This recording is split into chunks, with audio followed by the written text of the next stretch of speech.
Hello friends, welcome to Data Nebula. My name is Venkatramana. So today we are going to discuss about very famous Spark interview question, which is related to broadcast chain. Okay, most of the interviews you might have seen this question. Okay, so let's get into it. Okay, first we'll explain with an example. Okay, for ease of understanding. Just assume that we have a school, okay, which is having three classes. I mean, class one, okay, and classroom two, and classroom three, okay. Assume that each class having 10 students, okay. Now, management has decided to split. I mean, they want to form few groups, okay, from, I mean, each person from each class, okay, to make a three-member group, okay, for some activity, okay. Further, they have prepared one document, okay, which consists of uh, group names and it's like a list, group name and student name, okay. So just assume that they have prepared the document, okay, which is having 2 pages. So what they have done is they have just split these 2 pages, right? They just broke it out, broken it, and they have sent each page to each classroom. I mean, first they have sent first page to first classroom and second page to second classroom. Once they check their team, okay, then they send this first document to second room and second document to, I mean, second page to third room. Like this, they just rotated to each classroom. Okay, with this, right? What will happen? To check their group name. I mean, student has to wait for some time, and also we need to shift these each document, okay, multiple times. This will create headache, right?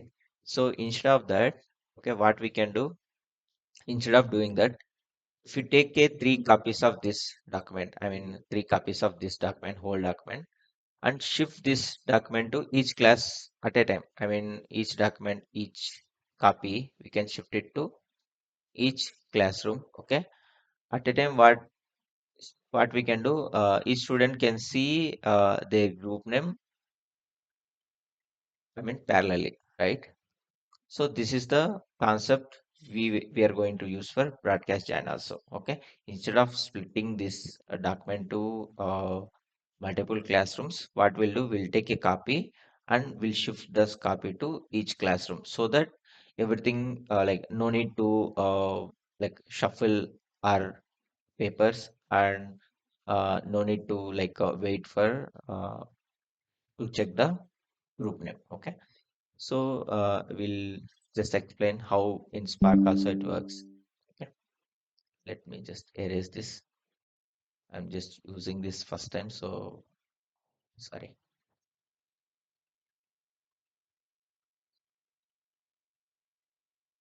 So it will take time. Just a second. Let me erase this. Okay. Okay. Now, now in Spark, right? How will be having? We will be having a driver. Okay. Each. Let just assume that we have 3 executors. Okay.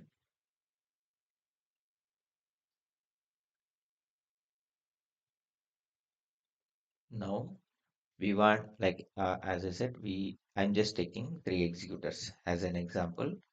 Okay. Now, for suppose if you want to join two tables, okay, in normal scenario, okay, either it is a small table or big table, okay. What Spark does, it will just like break all the tables into multiple executors. I mean, some part of table one will come here, okay. Just assume that T is one table, okay. Some part of uh, table will come here and some part will come here, okay. And also another table you just consider it as s, okay. some part of S will come here, sit here, okay, and some part will sit here. Just assume that, okay, this T is the big table and S is very small table. Okay. So now in normal scenario, what Spark does, Spark will do, okay, it will try to, for suppose if you are joining means, okay, it will check for the matching records, right? So from for to match this T1 records, okay, it needs to it needs to go to executor 2 and executor 3. I mean, it will shuffle and it will try to match the records, okay. So instead of that, what we can do, okay, just assume that this S1 is a very small table which can fit in each executor. Okay. So instead of shifting splitting the S1 to multiple executors, what we can do, okay, with broadcast gen, we can just bring this small table to each executor as a copy. Okay. Now, if we have this copy, this T1, right? I mean T1, T2, T3. I mean the part of table.